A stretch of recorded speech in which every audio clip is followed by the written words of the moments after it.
It started with a crack, just a hairline, running along the outer edge of the pool deck, like a thin pencil mark somebody forgot to erase. To most folks, it looked like nothing, just another wrinkle from the Arizona sun, harmless and easy to ignore. But not to me. See, in another life, a crack like that was a warning, and you learned to pay attention or end up under a pile of rubble. Arizona clay breathes and swells under your feet, shifting when the rain comes down hard. And out here, the land remembers every ounce of pressure you put on it. The HOA pool had a lot of pressure on it. That morning, I knelt down with my coffee still steaming, tracing the line with my finger. The crack snaked right up to the expansion joint and stopped where the deck met the retaining wall, the one holding back the slope above the wash. I squinted at the wall, a little more bowed out than last month, maybe half an inch. That's the kind of detail you notice when you've built bridges on 3 continents. So that afternoon, I walked into the HOA office, right past the framed watercolor paintings of our picturesque neighborhood. Carlin was behind the desk, the kind of lady who runs the place like she owns it. 8 years HOA president, queen bee, and unofficial sheriff of Oak Glen Estates. We'd butted heads before, usually over nonsense like holiday lights or my grass being an inch too tall. But this wasn't about decorations. I wasn't there to gripe. I was there to warn. Carlin, I said, calm as I could manage. There's a fissure starting on the northeast corner of the pool deck. Could be soil movement. She gave me that real estate smile she saves for troublemakers and blinked like I was speaking Greek. A fissure, she repeated, as if the word might disappear. I explained, clay soil, expansion, the rain last week, overdue for a subsurface test. Rick, everything passed code 3 years ago. It's perfectly safe, she said, waving it off like a mosquito. We don't need to panic every time a little crack shows up. You should see my driveway. All I asked was, just send the engineers out, that's all. She smiled again. I'll bring it up at the next board meeting. And I knew right then, that was code for never. No one was going to notice that crack until it swallowed a kid's flip-flop, so I took matters into my own hands. I photographed the fissure, measured it, marked it with chalk. Every other day for 2 weeks, I watched it grow. 2 millimeters, enough to matter. When the next board meeting rolled around, I showed up early and handed out a report. Photos, old soil surveys, notes on the wall's tilt. Carlin barely glanced at page 1. Gary, the treasurer, laughed. You get bored in retirement, Rick? My neighbors chuckled. I didn't. They spent the meeting talking about the barbecue fundraiser, solar panels, anything but my warning. At the end, Carlin mentioned my concerns about cracks in 2 sentences and declared the old inspection just fine. That was it. I went home angry, not for myself, but because I could see disaster coming and nobody cared. Later, my daughter Katie called from Denver. She's a structural engineer. I sent her the photos. Dad, she said, that's not nothing. If the HOA doesn't have deep foundations under that pool, you're on borrowed time. Document everything and warn the neighbors. If it fails, someone's going to get hurt.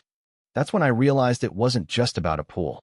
It was about the families, the seniors, the little kids who swam there. So I printed flyers. Nothing dramatic, just a notice about the shifting soil and a request for people to keep an eye out. 30 flyers. Gone the next morning, ripped down, and a warning from the HOA about unauthorized postings stuffed in my mailbox. That's when I knew I wasn't just being ignored. I was being silenced. Thing is, they didn't know who they were dealing with. I've handled landmines and collapsing bridges. A passive-aggressive letter wasn't going to stop me. They figured I was just some cranky old man with too much time and not enough hobbies. They forgot what I used to do. Army Corps of Engineers, flood barriers, earthquake zones, roads through war zones. But to them, I was just Rick, Unit 14C, the guy with cargo shorts in July. 3 days after that meeting, I overheard Carlin and a couple board members talking about me. Retired military types, one joked, always looking for the next war. They didn't know I was close enough to hear. That night, I pulled out my old files, structural reports, FEMA certifications, and a binder I wrote on soil instability in dry climates, used at 2 colleges. I'd never wanted to shove my resume at anyone, but now, they weren't just doubting the cracks, they were doubting me. So I made it official. A formal letter, my credentials, dated photos, week-by-week measurements, and a certified complaint submitted to the HOA and their mailbox. As a former structural engineer with 30 years of field experience, I advise immediate inspection. Failure to do so may result in collapse. That finally got their attention. The next day, Carlin's assistant, a college intern named Maya, called. "We appreciate your input, Mr. Holloway, and we'll review it at next month's executive session." Next month. They were stalling. I called Katie again. She said, "Stop asking, start preparing." That night, I went door to door, handing reports directly to neighbors. Most didn't want to hear it, until I reached Diana Rivera, a widow with 2 grandkids who lived at the pool. She read every word, her hands trembling. "My niece broke her hip in a sidewalk collapse in Tempe," she whispered. They said it was nothing, too. She promised to talk to her sister, a paralegal. That was the first spark. Next morning, the pushback came hard. Carlin sent a community email titled "False Reports and Misinformation," warning about alarmist material from an unnamed resident. Folks started avoiding me at the dog park. One neighbor even muttered, "Some people need to get a life." I kept measuring, kept photographing.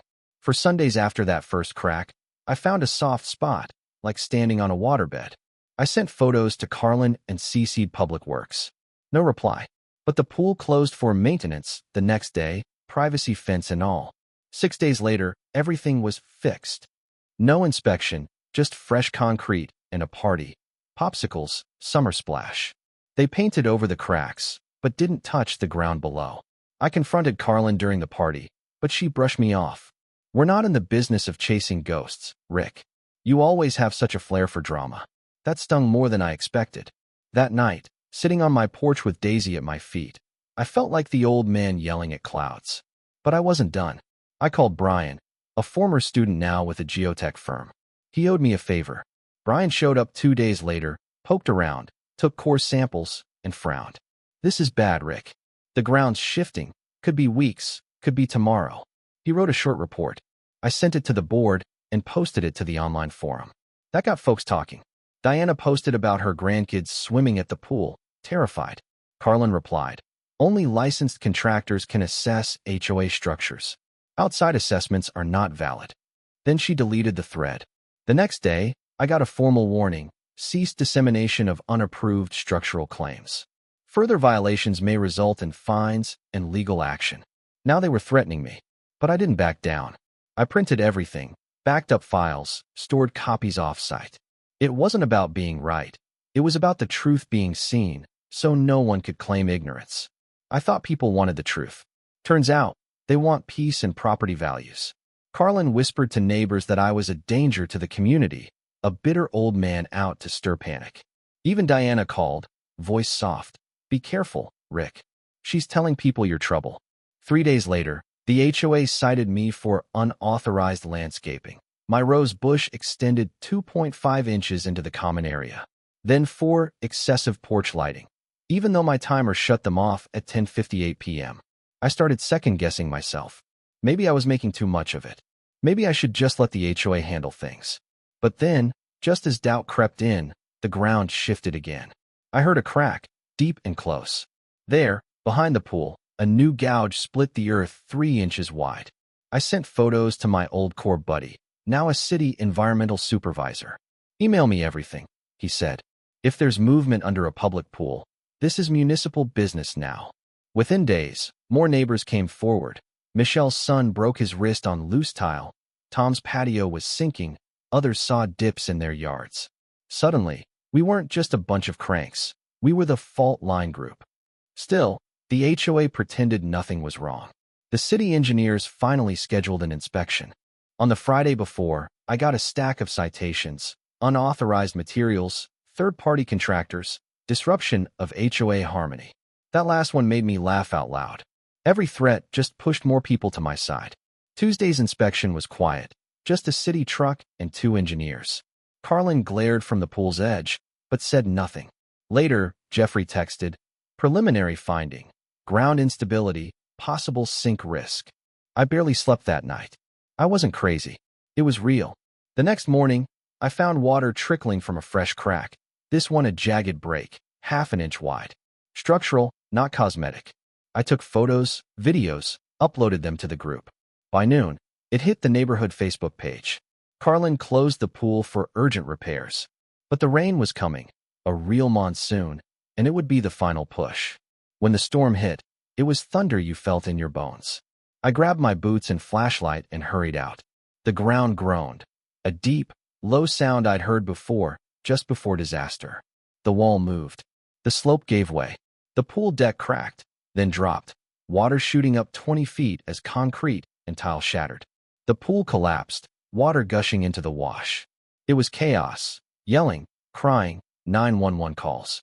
Carlin stood under her useless umbrella, makeup streaked, staring at the ruin. Within 20 minutes, first responders cordoned off the site. By nightfall, the pool area was condemned, the HOA office shut, and the news crews were rolling in. Carlin disappeared. The treasurer tried to explain, but the evidence was everywhere. Photographs, videos, official reports. The community was in shock, but nobody could say they hadn't been warned. At the emergency meeting, Carlin tried to dodge blame. No official documentation indicating imminent threat. I stood up and told the room exactly what had happened, what I'd submitted, what I'd warned. For the first time, people listened. Clapping started, slow, then stronger. Change moved fast after that. The city took over, the board resigned, or was pushed out. I was asked to advise, and for the first time in months, it felt like people cared more about each other than about rules. We started again, new bylaws, open meetings, real inspections. The old pool was gone. In its place, a simple community garden, open to everyone, with a plaque. This space exists because someone spoke. May we always listen. May we always grow. I didn't need the recognition. Just the peace of knowing the warning was finally heard. I walked the slope every week, tools in hand, Daisy beside me. The neighborhood's not perfect, never will be. But folks wave again, kids laugh, and cracks are no longer a secret. They're a call to action. So let me ask you, if you saw a crack forming, would you look away, or would you speak up?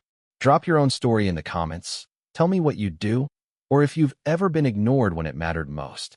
Because justice isn't just about being right, it's about being heard. And out here, we're finally listening.